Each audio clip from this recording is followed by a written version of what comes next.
Good evening and welcome to GEMA Riffs, a new virtual series hosted by the Georgetown Entertainment and Media Alliance, highlighting Georgetown alumni musicians. Thank you for taking time out of your day to connect virtually with fellow Hoyas for today's conversation with alumnus Johnny Zambetti. I'm Stephanie Seitz, the Director of Alliances here at Georgetown, and I will be facilitating today's event. Before we get started, I'd like to share a few tips and reminders. This conversation is being recorded, and the recording will be made available on GEMA's YouTube channel, and you will receive the recording link in a follow-up email. We will take questions at the end of the discussion, so please feel free to send your questions as you have them in the questions section on the control panel. If you're having any technical difficulties or other issues, please submit those concerns via the questions section as well.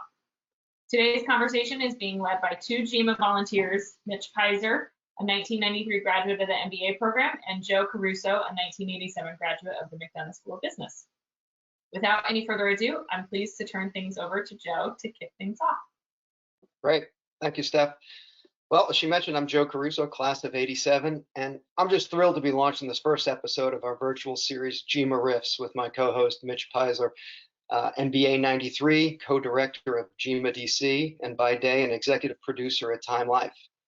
As for me, I'm a media and technology business exec with a lifelong passion for songwriting and performing live music, including my band at Georgetown, the Pub Rats.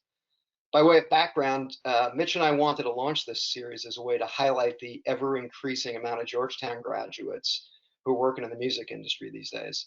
It's meant to be informational and inspirational for both current students and alumni who are interested in career paths of musicians, songwriters, managers, and producers. So our inaugural guest today is Johnny Zambetti, an international touring musician, songwriter, and producer whose songs have accrued over 100 million streams and have been featured in more than 100 TV shows, movies, and national commercials. He's the founder, songwriter, and producer of The Palms, and previously to that, of Terraplane Sun. So let's get rolling, and here's Mitch Pizer with Johnny Zambetti. Guys. Thanks, Joe. Welcome, Johnny. It's so great to have you. Thanks so much for being here. Of course. Thank you guys so much for having me. It's an honor to kick it off. Thanks. Well, first, tell us where we're talking to you from. It looks very beautiful. So I'm based in Malibu, California. I've been out here more or less my entire life, and then post grad, I came back. California called me back from the East Coast, but yeah, currently in Malibu. Well, great. So why don't we start and go all the way back? And so when you were growing up, there was music in your home. Your dad was a musician. What are some of your early music memories and experiences? Yeah, so mother and father both musicians.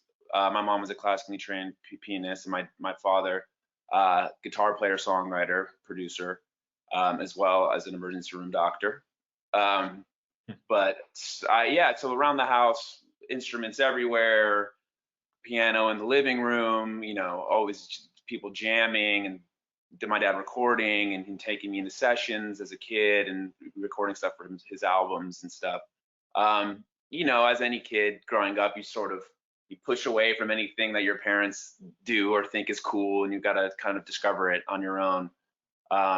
So it took me a minute to warm up to it. And my uncle as well, Teddy Zambetti, he was living in LA at the time. He's a drummer.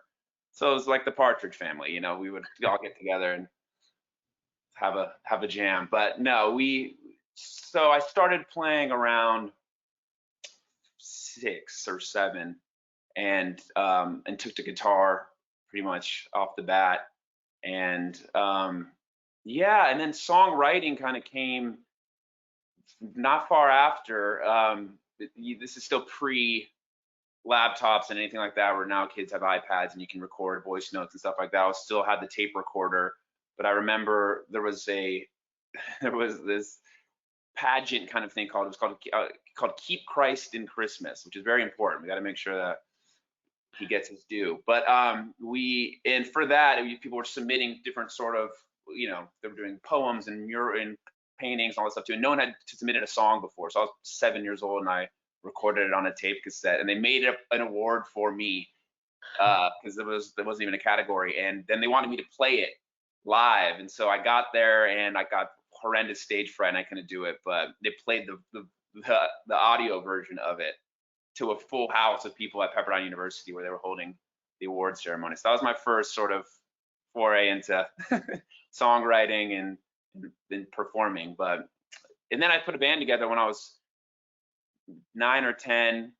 You're starting with bar chords like most kids, and whatever's the easiest thing that you can play. And at the time for me was, Green Day, or obviously Nirvana is sort of a staple for anyone looking, because there's, you can't really make a mistake. You turn it up loud enough and hit distortion and it sounds like Nirvana. So yeah, those are sort of the earliest memories for sure.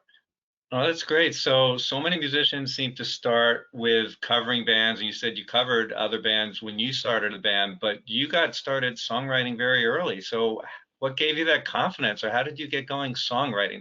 That's unique. Yeah, I think it was very sort of a blind confidence. It wasn't planned, and you start with covers, and by learning covers, you start to understand the mechanics of songwriting, right? So then you learn enough songs, and you're listening, and you're seeing how they're built and what works, and how you put, you overlaid melody with chords and progressions, and you could see sort of patterns, and then you see chords sort of reappearing in certain orders and stuff like that. So yeah, I took to that pretty young for sure. I'm sure I was getting told by my folks to, like, you need to be the songwriter as well too. That's really where you have the most value, and that's, you don't really have to rely on anyone else to get you a gig. If you're the songwriter, you have ownership, and there's long-term, repercussions for those sort of decisions. So that was a focus, maybe less intentional when I was a kid, but that down the line, you have to take those things into consideration for sure. Yeah, for sure. And you mentioned Green Day. I know they certainly influenced a lot of bands to get started, but what other music did you hear when you were younger that influenced you or got you excited about music? So in the household was definitely, we were kind of riffing on this before we went live with this, but yeah, a big Beatles house, and 60s rock. My dad, who went to Georgetown as well, his musical tastes were obviously a big influence on me with the 60s rock, 70s, folk rock music. Buffalo Springfield, probably Stills and Nash. My mom was a huge Cat Stevens fan, and Joni Mitchell, and a lot of just these really intricate sort of like harmony-based things. So I remember being a kid driving, listening to music, and we'd be thinking of what the harmony would be on top of some of these songs. I remember Springsteen at the time too, and so I was always highly aware and kind of tuning my ear to that kind of stuff too, not realizing at the time too, but that would play a big role in in my songwriting later on. But yeah, so it was a 60s rock kind of house, some Motown in there, and all that kind of good stuff. But then when I found my own taste, again, you rebel against that. You're like, I want to make sure that when I'm playing this, they're really turned off by it. So then that's where you find Nirvana and Green Day. And I remember Dookie, that was the first album that I bought. I'm so excited to open it up and read the liner notes and everything. And yeah, also whatever the easiest thing was to play too. So right. And you were playing guitar, and you were starting bands, and as early as 10. And so how did that band progression go, and who were you playing for, and where did you take that? There's an incredible video, which I'm happy we don't have an interactive thing going on here, because I'm sure I'd be forced to play it. But it's of a show I played with a band that I put together. We're probably 10, and in matching Hawaiian shirts, playing instrumental surf music. I'm born and raised in Los Angeles, California, so it was also part of our musical history here. Also, no one wanted to sing. It's very embarrassing as a prepubescent boy to get up there and sing, so everyone's very self-conscious and whatnot. So the workaround was to play instrumental music. So surf music was the default, and it was great. And so there's a video of us playing, and it's, it was like a grade school hangout. We got a buffet, and they filmed it, and we got interviewed, and I think we only played 3 shows total, maybe, but we were writing original music at that time already too. I remember a song the name was really dangerous. It was called Ashtray, and I don't think we even knew what that was, or but it sounded dangerous. So yeah, so we were writing songs early on and playing them live. So it sounds like those were 3 legendary shows. 3 legendary, yeah. We were 3 and done, and we were like, we've peaked. We're out. Let's leave them wanting more. Yeah. Right, mic drop. So then when you moved on from that group, or how did that progress into high school as you got a little older? Did you start doing venues, restaurants? What did you go to after that? So high school, yeah. So I was taking guitar lessons from these 2. There was brothers. There was a guitar player and a drummer. And so my best friend at the time was the drummer. I was a guitar player, and we took lessons from the 2 brothers so we could do them simultaneously. And so we sort of learned how to play, in harmony with each other, and I learned a lot about dynamics. And so we took that, and then they gave us this amazing opportunity where they allowed us to open for them, which I can't believe this, as 13-year-old kids opening for a 19, 20-year-old band at legitimate venues too. They just loved us. They thought it was really fun and it was cool, and they would sit in and play and fill in the missing components if we didn't have it. But those were our first like real live shows with an audience, and a rowdy audience, because they were in a pretty serious punk band at the time. So we'd play like the Viper Room, these legendary venues in LA. And obviously we were underage, big X's on our hands. We'd have to, our parents would drive us, offload the gear. We'd walk up and have to leave as soon as the show was done. But those were life-changing moments for sure, to really get a taste of what it was like to, and feel the energy and the feedback and get through the nerves and just be able to make some noise. So that was that progression into playing live. And then I put a band together with the help of those 2 guys too, which was like a 4-piece, pretty much punk rock band. Yeah. And then out of high school, my senior year, maybe it was a little bit later. Yeah, then a lot of interesting things started happening, because Malibu is where I'm raised.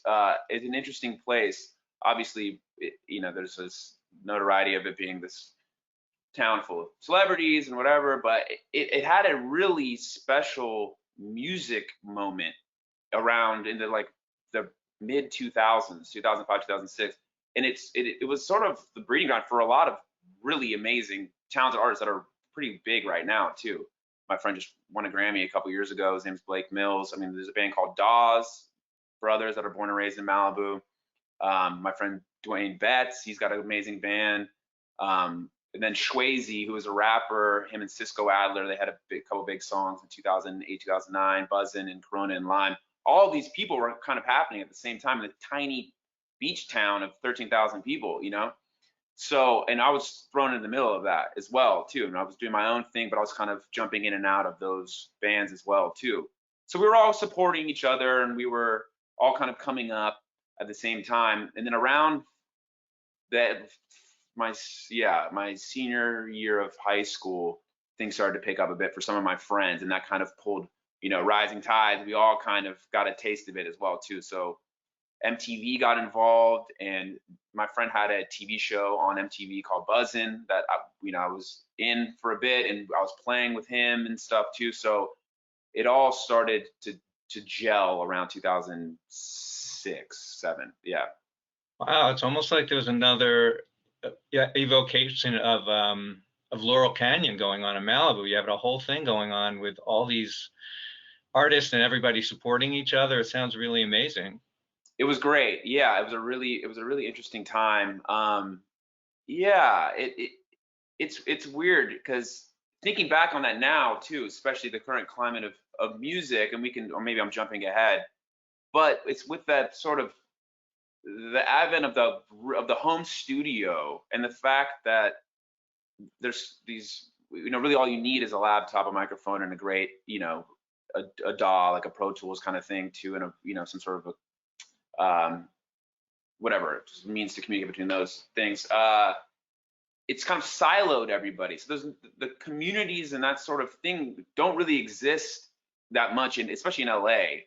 It's everyone's in their home studios making their own records, and then doing maybe like a live stream thing, or performing, doing one-off kind of shows and stuff too. So the dynamic has definitely changed. So I really am lucky that I came up in a place and at a time where there was this really great support system, because it gave us all the confidence, babe, we can do this. He's doing it, he's making it, and he's, it's possible. Like, it's, these are achievable dreams, and we're seeing it happen in real time. So that stuck, being like, okay, I think we can do this. Yeah. So cool to hear that there's so much support among your friends and other musicians, that everybody seems to have been rooting for each other to make it. Right. And there's a competitive aspect, of course, too. We're like, wait a second, like, I think I heard that lick before. Yeah, was that, or why did he get the gig? Such and such. But it's the healthy for the, for the community. Right. So you're getting through high school and you're starting to make your way, getting on TV, and then you ended up going to Georgetown. So talk about that. Yeah. I spent a lot of time on campus, obviously going to reunions with my dad, and my sister was the grade above me at Georgetown as well too. So when she was already there as a freshman, when I was still a senior in high school, I'd go visit, and I just had such a fondness for the university, and I loved the people that were there. I mean, Georgetown, and I honestly haven't seen this really replicated anywhere else, and this is one of my biggest takeaways from going there, is the admissions process is phenomenal at Georgetown. I have met the best people on earth that are either Georgetown alumni or the kids that I went to school with while I was there. And now, I mean, I've been to a million weddings now of all of Georgetown folks, and you meet their families and these people. I mean, it's really a really special community, and I was really attracted to that, and I wanted to spend some time on the East Coast. I knew I was going to be back west for music and for my career anyway. So, yeah, off I went. So it sounds like you had a very good experience. What was it like for you at Georgetown, and what were your 4 years? What do you remember? And yeah, it was great. I mean, I definitely stuck out like a sore thumb at the time too. I think my hair was about shoulder length. And I think I was sort of pushing this sort of, I'm a different, I was peacocking, I guess is the term, a little bit, and to maybe my own, fault. But yeah, I landed at Georgetown and ended up meeting my writing and a music partner there, this guy named Tim Egan, within the first couple days, and we put a band together and played my freshman homecoming.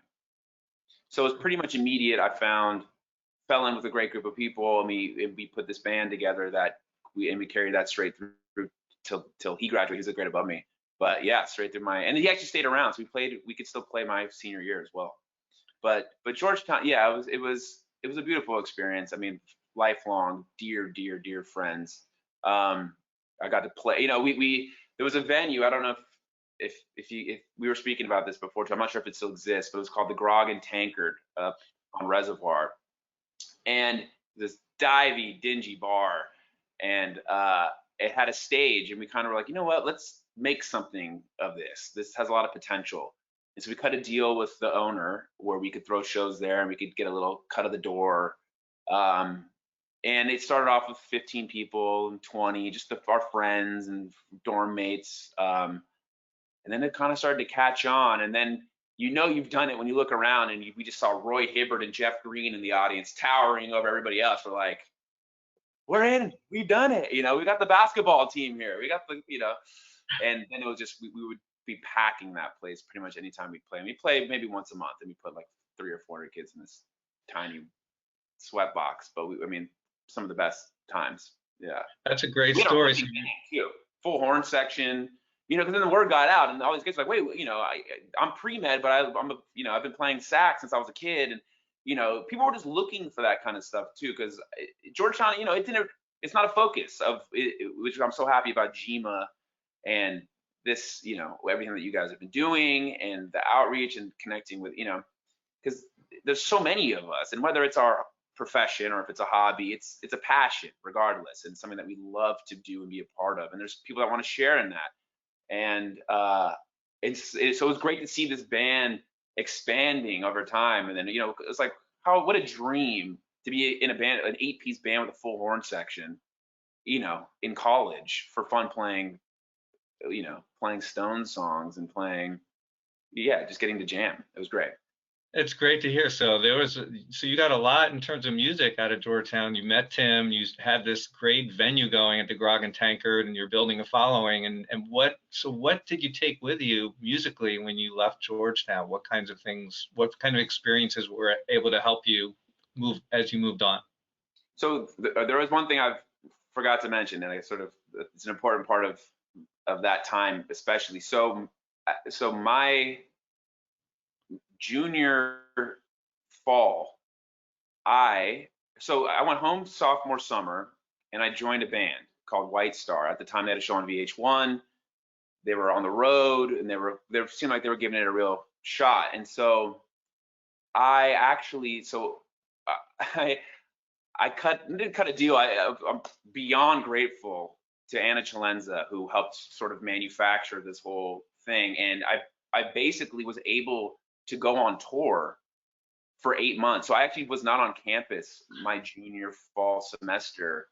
I was on tour, and they sort of treated it as an abroad program, and through the business school as well. So I think it was Dean Cook at the time. I'm not sure who the dean was, but Anna was really my quarterback and had the vision and put this together, because they were really happy to have a current student that was doing it. So and that's the thing with Georgetown. It's like, there's these people have a vision, and it's that Jesuit mentality of man for others. Like, let's give this person a chance. It's not just because it's non-traditional, we're gonna poo-poo it, and then he's gonna be out of school, and then I would be in a really bad spot. But then I would have to sacrifice my dream.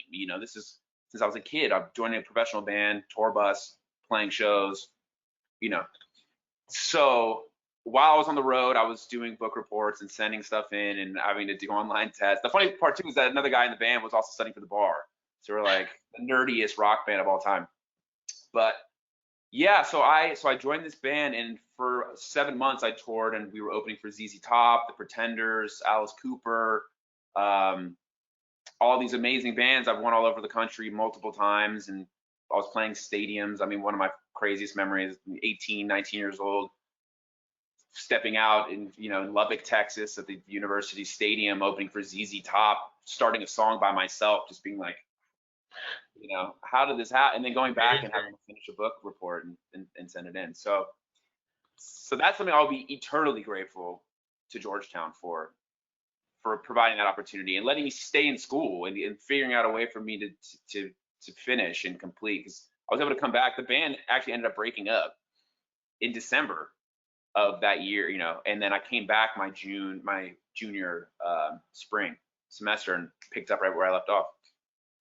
Amazing. And it is such a supportive environment. It's really amazing to hear your story and how, it was so supportive and also willing to go outside the box and let you do your thing. I could see someone being like, shh, don't tell them what you did. Everyone's going to be like, I got to go on tour also too. But no, it's right. It's great. Yeah. So then from Georgetown, talk about your progression into forming Terraplane Sun, meeting Ben. I mean, how does this all work for you? Yeah, so I graduated, and then it moved back to LA, and then almost immediately I joined the Swayze train that had already sort of completely had taken off at that point. He had a top 10 song on the radio, he had the TV show and all this stuff too. So, and he's one of my best friends from childhood, so it kind of was just a no-brainer. And we immediately went on tour. We went on Warped Tour. That year was, oddly enough, it was us and Katy Perry were switching off. I don't know how she ended up on Warped Tour, but so I was sort of like immediately back into the pipeline and riding that wave that I had sort of seen forming prior to Georgetown in the 2005-ish, and then it kind of was cresting, and I was able to jump in on that. But it reverted back to those times when I was a kid and thinking, I don't want to be a hired gun. Nothing wrong with that, but that, to me, I just knew I had songs in me. I was already writing, and it just wouldn't be fulfilling, even though we were playing these huge shows, and we were seeing it on a big level. that wasn't really turning me on. So that's when I left that band and took a break and said, all right, I'm going to focus on writing. And so the funny story with Ben is, it's a great gig in LA when you're sort of needing flexible hours but want to still have some income, is to do background extra work for commercials. So a friend of mine that I grew up with, his godmother is like the big background casting agent in LA. I put in a call. Next thing you know, I'm on set of an Allstate insurance commercial at the Forum, and it was my first job. And set life's very weird, it's a lot of like hurry up and wait kind of stuff.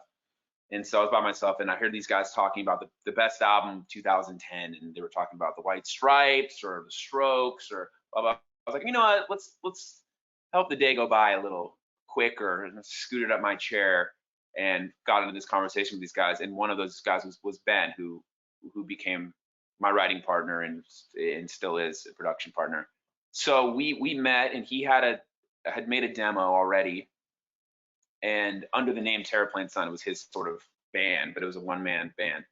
And he handed that to me, and I was blown away. I'd never heard a voice quite like that, and I could see where I could sort of, also impart some of my own stuff. It wasn't fully defined yet, and I knew that I could come in there and we could make something unique and special. So called him up the next day, went for a session at my house, and came over, bought some guitars. We ended up writing a song that day, and we've basically been writing ever since. So those were the beginning days of Terraplane Sun, which I'm sure has been, I don't know if anyone's heard of either of my bands, which is totally fine, but Terraplane was really interesting because we started off basically in a one-bedroom apartment in Venice, where I would sit on the bed, and there was a drum kit in the corner, and then our piano player was facing a wall, and we were just in this room, just sort of working it out, and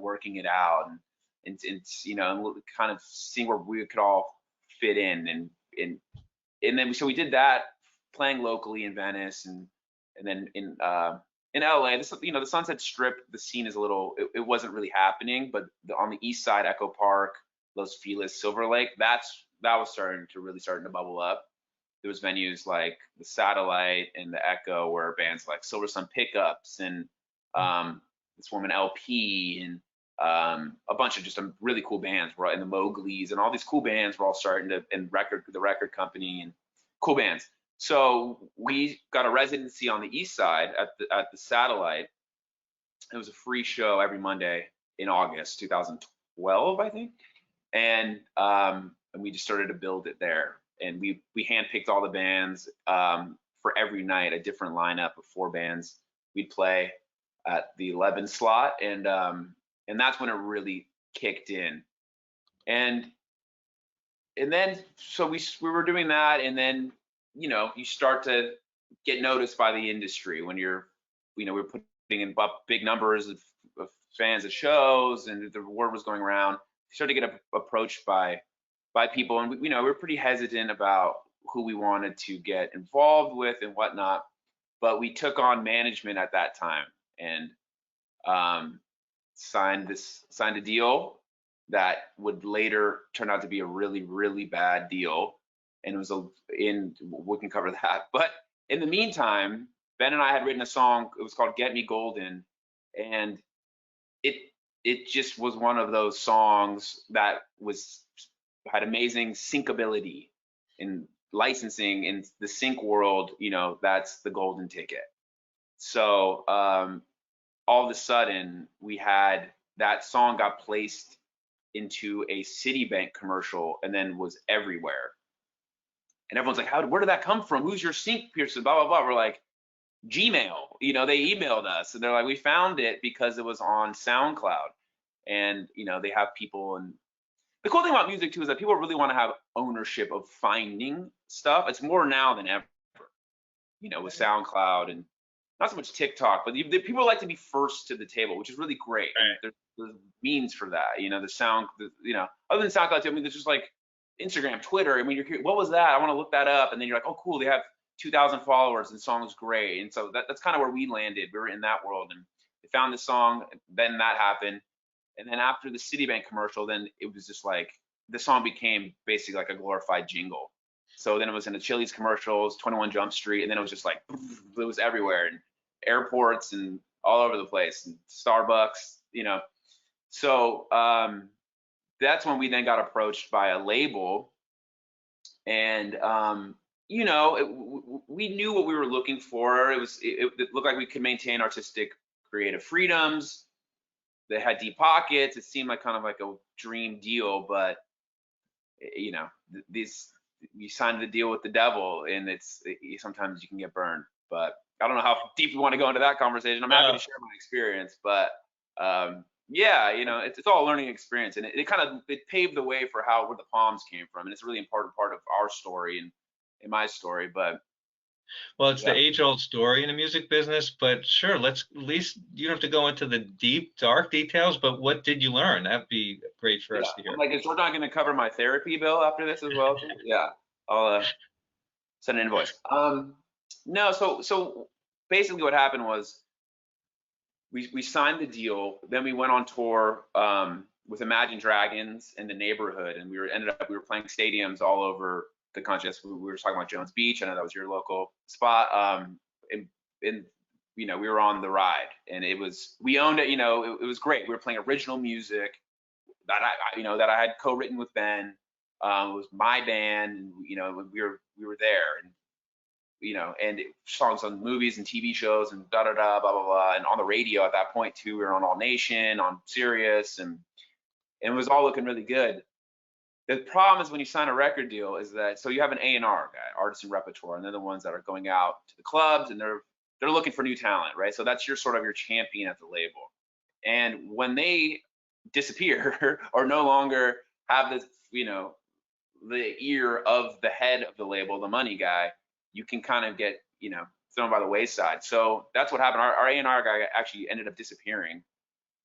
And so we got totally just, you know, we got sat on. So, and the head of the label really didn't understand the vision, the sound, blah, blah. He was looking for something totally different, pop, just no brainer kind of thing. We were rootsy, you know, like we had a trombone player and a lap steel, and we were playing funny, great music, but you know, it took a bit of vision to get it, you know.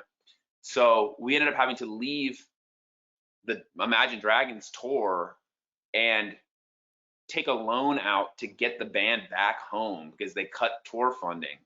So we get back home, and then at that time as well, the manager at the time sued us for wrongful termination because we got rid of him. We heard he was doing all this really shady stuff behind our backs and all this stuff. So it was like a 1-2 punch of, we got involved in a pretty serious lawsuit, and then also got dropped by the label. But they maintained ownership of our masters and rights to the name and future recordings. So you basically would then have to go continue to make music for someone that doesn't even like you. So it's a dark relationship, you know. And it's how we know the stories are. We don't, maybe you guys don't or do, but Tom Petty was in a similar situation. Springsteen found himself in a similar situation. And it's an age-old thing, like you said. You think you're smart enough to sort of see these things coming, but you do your due diligence, and it's still there's these unexpected sort of things that can happen. So there's a whole label world, but then you're writing songs and you're getting sync. So talk about that, because that seems to have been a strong piece for you and Ben through the years, the sync piece, the sync licensing. Totally, and that was obviously that kept the lights on too, because it was consistent and it was really good money. So that allowed us to then reinvest it into the band and the project. We can be a little bit more experimental. It also allowed us to tour and do all this stuff. But it's hard, yeah. But when the label gets involved, they own your master. So if you get a sync, part of the sync deal, and sync, just for anyone out there that's not familiar, is syncing visuals and audio, right? So we call it sync.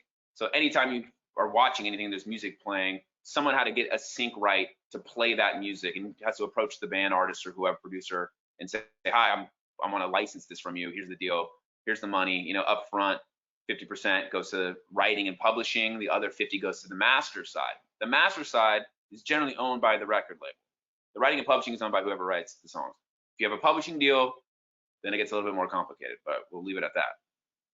so the label still owned the master. So we were getting licenses and syncs, and they were owning 50% of all that coming through, you know? So it stung. It was bad. The only way to get out of that, and this is the Taylor Swift scenario with her and Scooter, was that you have to literally go re-record your music. And then you owned that master recording because you paid for it. And then you can, you know, you own that version of it. Right. Well, that's great that you've been able to keep going with the sync. So now you're stuck with the label owning your music, and your band name is now going to change. So how did you get to the right? The It was a tough, you know, it was a heavy, you know, tough scene. It was a big decision, but there was no other way out. We could either continue to write music, and they were going to own the future recordings until we had sort of satisfied the deal, or we had to just completely close house and start from scratch. So Ben and I had a conversation about that, and we actually tried to dig Terraplane Sun out of the depths of this, but it was too hard. But so we went into the studio. We decided we're going to start a new project. We're going to own everything 100% now that we've also, you know, we saw what the benefits were of the label, but we also saw how much groundwork could be covered on your own. And we had done so much of this up until that point anyway. And then we can get into how it's even more sort of, you know, the climate now is more leaning towards these, you know, they call them bedroom pop kind of people, but it's like, you can do so much on your own now too. So I'll get into that.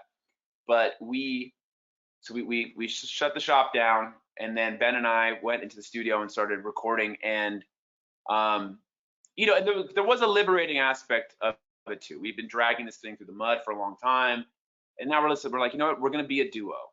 You know, we're the songwriters already anyway. We had written songs, and we're just handing in demos to the band, being like, learn this, we're going to take it on the road. So let's focus on this, and let's get in the studio. So at that point, you know, I then really learned how to produce, and just became obsessed with learning Pro Tools and learning production. So that's when it opened up an entirely new chapter of my creativity, plus sonically sort of where I was going to take my music. And when you're in a duo, you know, we no longer have to think about a 5-piece band playing on everything. You know, now it's like, if I want a laser to shoot by, I don't care where it comes from, because we're a duo. You know, it's like, it can be sampled drums, it can be only piano for this whole song, it could be a didgeridoo, who cares? You know, it's like, we're now fully free to do whatever we want. And that was a really liberating moment for us too. And then we brought that into the studio. We're like, okay, anything goes. Let's really tap into what our influences are, and let's find this honest new version of us at this time. And we were born and raised on hip hop, West Coast hip hop, obviously Dr. Dre. We can go further back, like Eazy-E, and you know, but definitely like the Chronic 2001. It was a landmark moment in all of our adolescence, you know. Mm-hmm. And then we're also massive Kanye West fans. It's gonna be a controversial topic, but love the art, not the artist. I don't care. He's gonna go down as the greatest hip hop producer of all time. We can see you in the comments section. Let me know what you think about that. But so we were like, okay, we love hip hop. We don't need to hide the fact that we're massive hip hop fans. We're not in this blues band anymore. We can do whatever we want. So that tapped into a new energy and a new, you know, just a new direction for us. And that's sort of the basis of where we went into the studio. We got sent, I forget by who, but we got sent to write a song for 5 Seconds of Summer, because we were still getting a lot of syncs for our whole catalog and everything too. So people knew us as songwriters. So we gotten approached by all the big publishing houses. We turned down some significant deals, but we were doing better staying independent than we were signing with anyone at the time. But some people were putting us in sessions with their artists, because they're like, well, write us a song. So we got set up with a producer songwriter to write a song for this band called 5 Seconds of Summer. At the time, we're sort of neck and neck with One Direction, but I don't know what happened to them. But in that session, Ben and I, you know, we're not cut out for this. We know how to do our thing. We don't really know how to write for other people as well. But the guy left to go get a water, have a cigarette or something. We looked at each other, we're like, this is terrible. Like, let's just do our own thing, you know? So I started picking up a guitar and we started jamming chords. He picked it up immediately, boom, we started freestyling stuff too. This is why this guy's on like a 5-minute smoke break. And we pretty much had flushed out like the first half of Push Off, which is now like one of our, probably the Palms like biggest song. And we're like, hey buddy, he came back, we're like, we actually have to go. Something came up, thank you, you know, good luck. And so we hopped in the car and we pretty much freestyled and finished all of the lyrics from the car ride from the session before we got to the studio, laid it all down, rough demo within an hour.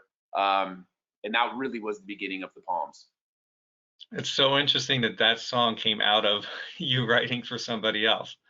Yeah, yeah. It had nothing to do with that session. It just happened to be, we were so just, yeah, we just looked at each other both as like, we're like, what are we doing? This is not us at all, you know? So let's do what we do. And that's what we, you know, there was a lot also that we had to sort of therapeutically kind of work through at that time too. And that's all in that song. I mean, you can literally read the lyrics as a journal entry.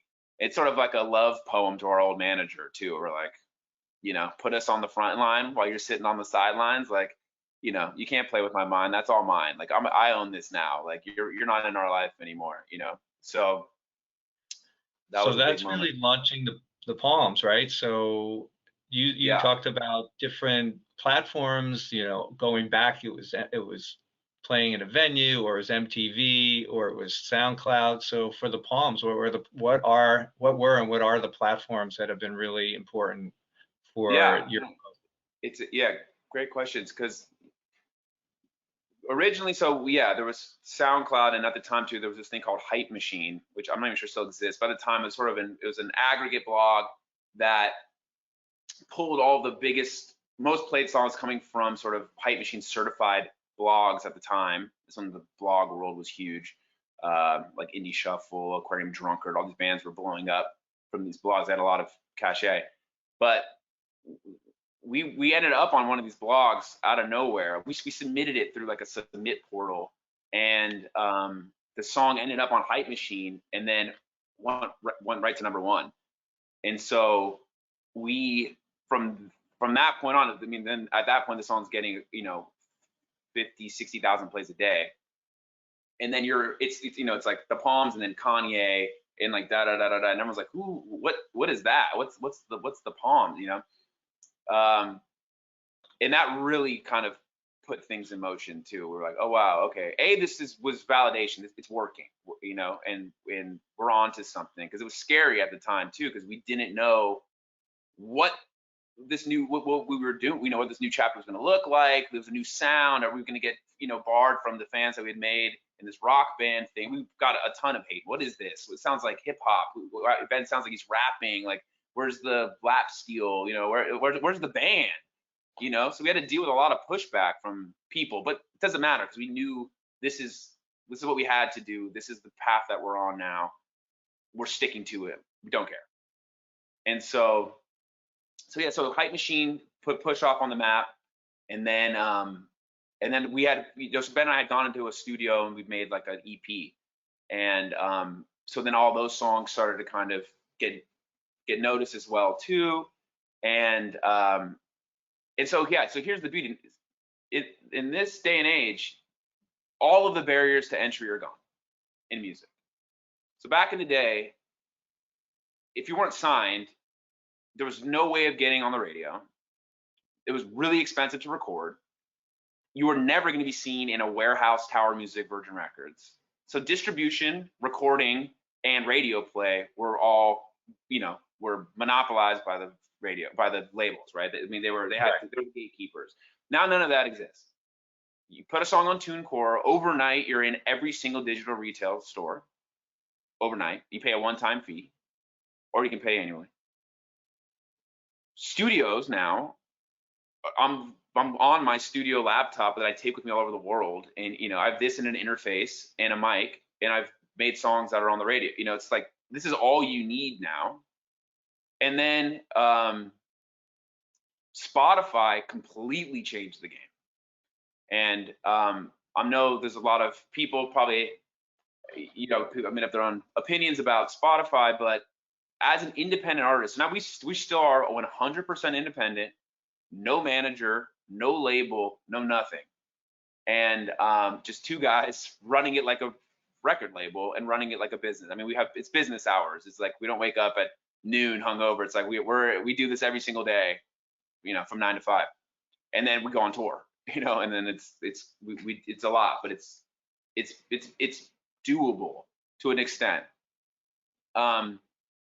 So yeah, so with TuneCore, with Spotify. So the thing with Spotify, and the people got a lot of issues with Spotify, but as I was just going to say, as an independent artist, playlisting is the new radio. So if you land on one of these playlists, you have access to millions of people, and so also all the back end data that we receive too through the Spotify artist portal, I mean, is game changing stuff. I know my top 10 cities in America. I know my demo, so I know exactly how to target merch. I know how to target ads. I know what venues to play, what cities to come to. I know what songs are performing well. I know what's playlisting. We have access to all this information, so it completely changed, how music business is done as an independent artist. You no longer have to rely on anybody for anything. Well, it's really impressive. Congratulations for being so independent, be able to do all of this. But it does sound like a lot for a musician to handle. All the business side, all the promotional side, the data analysis of where everybody is. It's a lot. It's a lot. And so we've started to build out our team a bit too. We've after our previous experiences, our first member is our lawyer, who's now been with us for 7 years. Great guy. And we have a booking agent who does routing and helps book the shows and all that stuff too. So those are two really important members of the team to kind of help alleviate some of the stress and some of the issues. But it's also really fun too. It's like I love designing all the merch. I can take a day off from the studio, and we know that we want to do another merch drop, and I can go draft some things up. We got a great graphic design too that I can just send all my ideas to. We fine tune it. We outsource everything. And it's really affordable that way too. And then the margins are beautiful. It's like all of a sudden, it's like we're making, a living doing this. Before, you'd have to be a massive, there's the Killers or, whatever, and there's everyone else, and they're broke. So that doesn't exist anymore. You can 100% make a living as an independent artist without a doubt, if you just know how to sort of just do it. It's not even knowing how to do it right. So first of all, you have to have the songs. The songs will show you whether or not you're on the, it's gonna happen. Really, it's the cream rises. That's a fact. Great song. Great song's a great song, right? Every day that are getting uploaded to Spotify, and still songs are being found. However they be, there's more ways now than ever for someone to discover you too, especially with TikTok. I mean, people are flying through these videos, and you're hearing 100 songs a day, Yeah, I know some of the older artists are now getting discovered on TikTok because it's a whole new generation for them. Totally. Yeah. So we're getting near the end here for our time. I wanted to, there may be some questions, but you've given our audience quite a bit of great advice, but I wanted to see if there's anything else. I mean, you just kind of gave them a whole primer on, how do you manage in the business, but is there any other advice you have for younger people who are trying to get going in the music business, whether as a musician or a producer? Yeah, I mean, I hated when people would tell me this, but now I realize the benefit of it is keep writing. That's rule one. It's don't worry about, you worry about the quantity. Something bigger is going to worry about the quality. So just stay at it. Because at some point you're going to strike gold and it's going to hit and you're going to be like, okay, that one feels different, And at that point, you can go through these online distribution sites, DistroKid, TuneCore, CD Baby. There's, or there's even these super cool administrative deals. I call them admin deals that you can do through Ditto or I forget the other one too. This is an A. Anyways, and then they actually, they take 10%, but that's nothing compared to what you would have to pay for these sort of label services if you were signed, and they'll push you. They'll try to put you on a little. They'll give you a little more access to maybe a Spotify editorial curator or a playlisting kind of person too. But don't expect them to land you anything. But it's just there's ways to do this now where you don't have to get involved in these multi-album long-term deals. There's structures and there's ways to do it now where you can maintain ownership. Maintain ownership. That's key. Well, you've done a great job with that. I'm going to ask one more question, and I'm going to ask you what's coming up in the near future for you and Ben. So yeah, so we got a lot of tour dates on the books right now too. Obviously with COVID, everything got put on hold, and even now still there's some moving goalposts when it comes to is it a vaccine card? Is it we're wearing masks? Is it indoor outdoor? Some of these venues closed, and people are now like doing pretty serious underplays too, but multiple nights at venues where they wouldn't even play because they're too big. So it's a seller's market. So we're fighting trying to get tour dates, but we have a good amount of avails for a couple for later this year, and then starting like spring 22. So we'll be on tour I think the majority of next year, making up for some lost time. New music always in the works. Yeah, some videos. We'll be putting out content coming to a city near you. Well, we'll be looking for you, Johnny. I can't thank you enough for being part of this. Thank you so much. It's really been a pleasure talking with you and getting to know you a little bit, and hopefully we'll stay connected in the future. Definitely. Thank you so much. This was an honor. I'm happy I could be the inaugural speaker. Thank you. It's so great to have you. All right. All right. Well, thank you for joining us. I thought Stephanie was going to come back on, but thanks for joining us for GEMA Riffs with Johnny Zambetti, and we hope to see you on the next GEMA Riffs. Yes, thank you, everyone. Please look out for a follow-up email, which will include information on upcoming programs and the feedback and link to today's recording. Bye. Thank you. Bye. Bye. Thanks, Johnny. Thank you. All right.